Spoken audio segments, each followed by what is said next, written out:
In this tutorial, we'll show you how to maintain your Fusion X high pressure regulator. Your Fusion X regulator will rarely need to be maintained, but in the event of experiencing velocity fluctuation, it's always important to make sure your regulator is in top shape. Let's begin by using the 3/8 Allen key to hold the regulator set from the top. Then use the 1/4 Allen key to turn counterclockwise at the bottom of the regulator to disassemble the regulator into two portions. Pull out the piston set, which includes the shim and piston spring.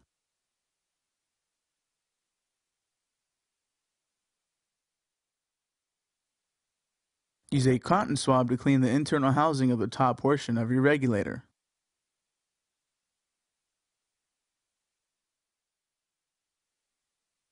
Use a clean towel to clean off any dust or debris that may have traveled through the regulator HPR system. Dusty fields are the main culprits when it comes to dirty HPRs. Make sure to wipe down the piston, shim, and piston spring thoroughly.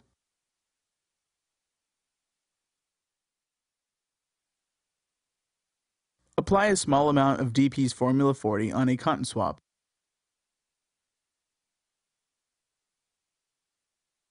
Then apply a small amount evenly on the O-ring on top of the regulator's housing to protect and restore the seal. Apply a thin coat of Formula 40 on the piston's O-ring and piston body to protect the piston. Using Formula 40 in the HPR is designed to improve efficiency and reduce friction levels. Do not use carbon-based lubricants in the HPR. Doing so may cause the O-rings to swell and damage. This is all that is required for the upper regulator portion maintenance.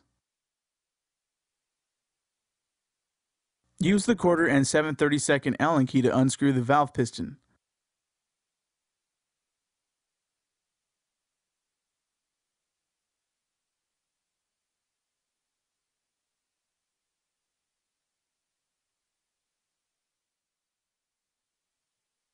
Once removed, use the 1/8 Allen key and turn clockwise to remove the velocity adjustment screw from the bottom portion chamber. Use a cotton swab to clean the internal part of the housing. Be sure to thoroughly clean the threading of the inside housing to prevent any obstructions in the threads. Clean the piston valve from any excess lubrication and dirt. Wipe away any foreign particles that may have found its way into the adjustment screw. Keeping these components clean will prevent damage and decrease wear and tear. With the Formula 40, use a gradual amount to coat the housing O-ring to restore the seal. Ensure that you have a gradual amount on the piston valve and the velocity adjustment screw evenly. Maintaining these components will ensure that your FX will produce accurate and consistent results on the chronograph.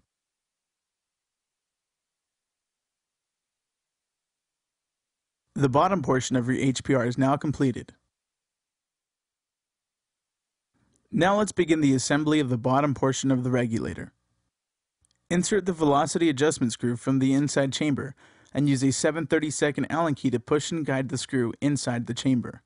Please ensure there is no dirt or debris in the threads, otherwise the velocity screw will have difficulties locking threads with the housing. Use the 1/8 Allen key and turn counterclockwise to screw the velocity adjustment screw back into the initial position. Don't worry about the orientation with the screw just yet. We can always adjust it once the marker is fully assembled. Before we assemble the piston valve back into the housing, apply a few drops of temporary thread lock on the valve thread. The temporary hold thread lock is used for its ability to absorb the shock. Do not use strong or permanent thread lock holds on the threading, for it will cause damage to your APR and you will no longer be able to maintenance the internals. Insert and tighten it back into its initial position using the 7/32 Allen key by turning clockwise to tighten it. You may also use a 1/4 Allen key to help tighten these components.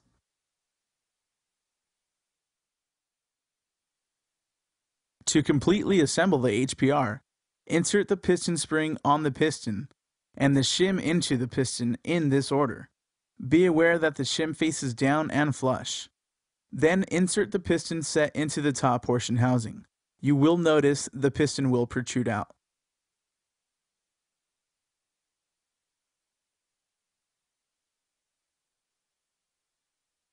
Attach the two portions together by using the 1/4 Allen key and the 3/8 Allen key to firmly tighten and assemble the set. Never over-tighten, for you may damage the threading and the components.